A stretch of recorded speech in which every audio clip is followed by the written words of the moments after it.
Israel की राजधानी तेल अवीव में एक सायरन बजा और सारे के सारे अपनी जान बचाने के लिए दौड़ पड़े।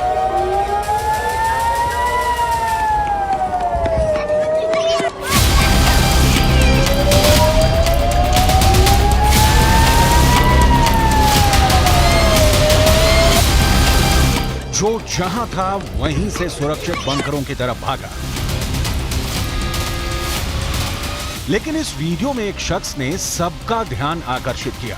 इस आदमी के हाथ में एक फुटबॉल है और भागने वालों की इस भीड़ में बड़े पैमाने पर बच्चे नजर आ रहे हैं। मतलब साफ है, इजराइल के अंदर राजधानी तेल अवीव में इजराइल के बच्चे खेल रहे हैं और उनको अपनी जान बचाने के लिए सायरन सिस्टम से अलर्ट मिल रहा है।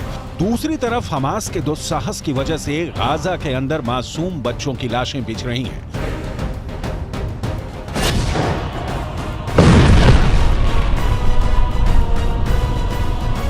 एक तरफ गाजा में लोग मारे जा रहे हैं, दूसरी तरफ अमीर अरब मुल्कों में बैठा हुआ लग्जरी लाइफ जी रहा हमास का सर्वोच्च नेता इस्माइल हानिया पूरी दुनिया को उकसाने में लगा हुआ है। दूसरी तरफ ईरान 7 अक्टूबर के हमले को लेकर हमास के आतंकियों का महिमा मंडन करने में जुटा हुआ है। यानी गाजा पर सब अपनी अंतर्राष्ट्रीय राजनीति चमका रहे हैं, लेकिन गाजा को बचाने के लिए कोई आगे नहीं आ रहा है। ईरान के अंदर बैठे हुए कई एक्सपर्ट इजराइल की आर्मी को खटमल और मच्छर जैसा बता रहे हैं। ईरान का अखबार रिसालतन्यूज.com के एक लेख में इस्लामिक काउंसिल के अध्यक्ष का बयान छपा है। अखबार में लिखा है कि 7 अक्टूबर को इजराइल पर जो हमला हुआ और जिसका सामना करने में इजराइल पूरी तरह से विफल रहा, उससे लगता है कि इजराइल की सेना एक हास्यास्पद सेना है। फिलिस्तीन के युवाओं ने यह साबित कर दिया कि इजराइल की ताकत दिखावे की है और सिर्फ एक झूठ है।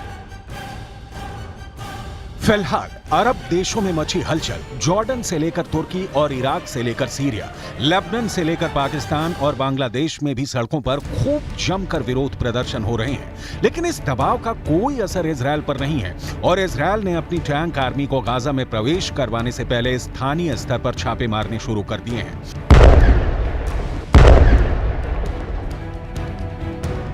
इजराइल ने उत्तर गाजा के 10 लाख से अधिक फिलिस्तीनियों को सुरक्षित मार दिया है ताकि उन्हें उत्तरी गाजा छोड़ने में कोई मुश्किल नहीं आए। तब तक के लिए इजराइल की एयरफोर्स ने महत्वपूर्ण रास्तों पर हमले रोके हैं। दूसरी तरफ हमास का यह कहना है कि इजराइल ने दक्षिणी गाजा पर जा रहे लोगों पर भी हमले किए हैं। लेकिन सवाल यह है कि क्या हमास के आतंकी ही लोगों पर हमले कर रहे हैं ताकि लोग डर के मारे उत्तरी गाजा को ना छोड़ें और उसे मानव ढाल का लाभ मिलता रहे। इजराइल डिफेंस फोर्सेस का बयान, जिससे पता चलता है कि कैसे आतंकी अब भी मानव ढाल का खुलकर उपयोग कर रहे हैं। Want civilians not to be affected by the war. We didn't put those civilians there. They are not our enemy. We are not trying to kill or injure any civilians. We are fighting against Hamas. That needs to be abundantly clear. We are fighting and targeting Hamas and its military infrastructure wherever it is. That's where we target it, and we have targeted around the Gaza Strip and in the northern part of the Gaza Strip. We have seen a significant movement of Palestinian civilians towards the south. Extremely sad and worrying to see is the fact that Hamas actively undermines and has tried to stop Palestinian civilians from evacuating that area, both via messages and also checkpoints and stops on the ground, according to reports made by international media. That, I think, is the peak of cynicism, the fact that Hamas not only holds civilians as their human shields, not only does Hamas embed itself within the civilian population and tries to use them as a disguise. Not only do they hide their infrastructure underneath the civilian infrastructure, not all of those things combined, and also when we ask the civilians to evacuate, Hamas tries to stop it. Hopefully, Palestinians will do that as fast as possible, vacate the area for their own security, and return only when we tell them that it is safe to do so. Around the Gaza Strip, as have been for many days, are Israeli reserve लेकिन फिलहाल इस समय का उपयोग Israel की military ground पर छापेमारी में कर रही है। इजरायल डिफेंस फोर्स ने कहा है कि उन्होंने गाजा के इलाके में छापेमारी, विद्रोहियों से लड़ने और पिछले हफ्ते दक्षिणी इजरायल पर हमला कर आतंकियों द्वारा किए गए हमले में किडनैप हुए 120 से अधिक नागरिकों की तलाशने के लिए किया है।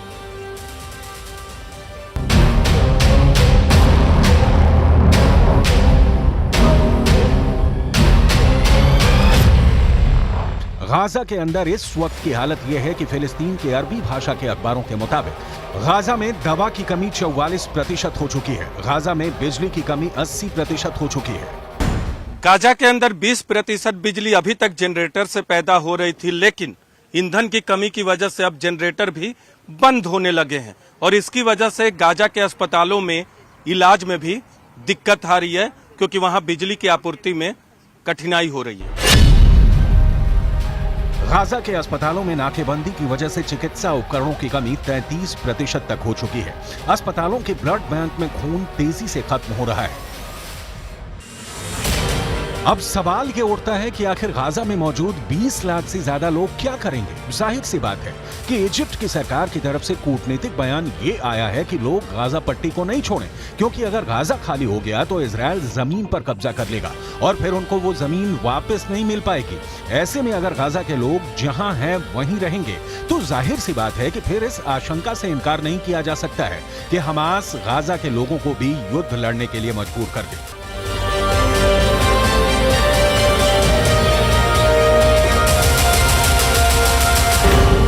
मैं इस वक्त इजरायल के जेरौत में हूं।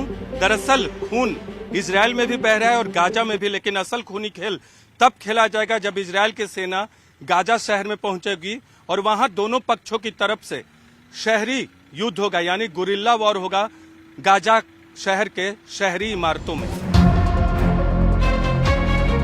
दूसरे विश्व युद्ध में ऐसा ही रूस के अंदर लेनिनग्राद और बर्लिन में भी हुआ। ये एक अर्बन वॉरफेयर था जिसमें लेनिनग्राद और बर्लिन के अंदर इमारतों के अंदर से खूनी जंग लड़ी जा रही थी, जिसमें बेहद खतरनाक जंग हुई थी। हिटलर जैसी तानाशाह की मजबूत आर्मी बेस अर्बन वॉरफेयर यानी शहरी युद्ध को नहीं झेल सकी थी।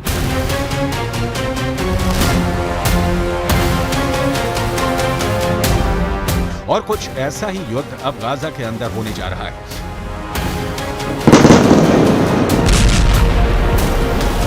जिन इमारतों को इजरायल ने हवाई हमले करके खंडहर में तब्दील कर दिया है, उन्हीं इमारतों के अंदर से ही हमास के आतंकी खतरनाक गोरिल्ला युद्ध छेड़ने वाले हैं, जिसका अंजाम क्या होगा ये कहना इतना आसान ही नहीं है।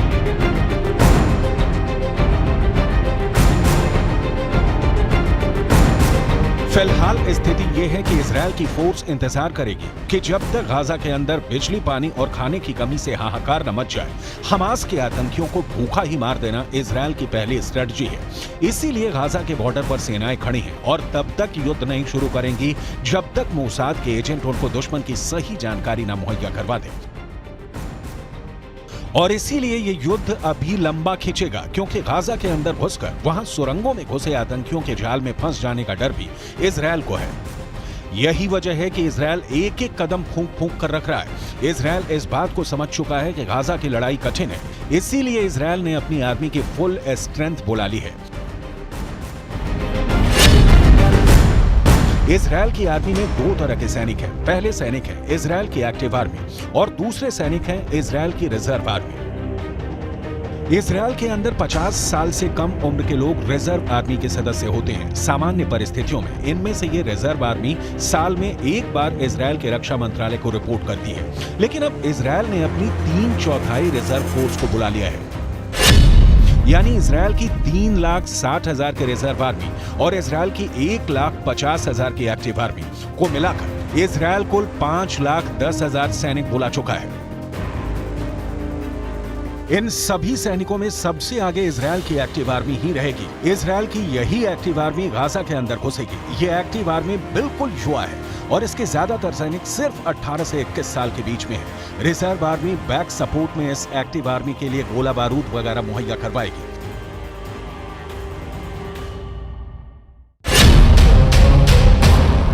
दूसरी तरफ अनुमान है कि हमास के पास करीब 20,000 लड़ाके हैं और संगठित होने पर हमास के लड़ाकों की संख्या 40,000 तक भी पहुंच सकती है। हमास के लड़ाकों की संख्या इजरायल की आर्मी की संख्या में कम है, लेकिन जब हमास के लड़ाके गोरिल्ला युद्ध शुरू करेंगे तो इजरायल के सैनिकों को ज्यादा मुसीबत झेलनी पड़ सकती है, क्योंकि हमास के लड़ाके गाजा के चप्पे चप्पे से वाकिफ हैं। लेकिन अरब देशों के मीडिया के अंदर इस वक्त हड़कंप मचा हुआ है। अरबी भाषा के अखबार अल कुद्स ने अपने एक संपादकीय में लिखा है कि जब हमास के लड़ाकों की संख्या ही ज्यादा से ज्यादा 40,000 है, तो फिर आखिर क्या वजह है कि इजरायल ने 5 लाख से ज्यादा सैनिक इकट्ठा कर लिए हैं?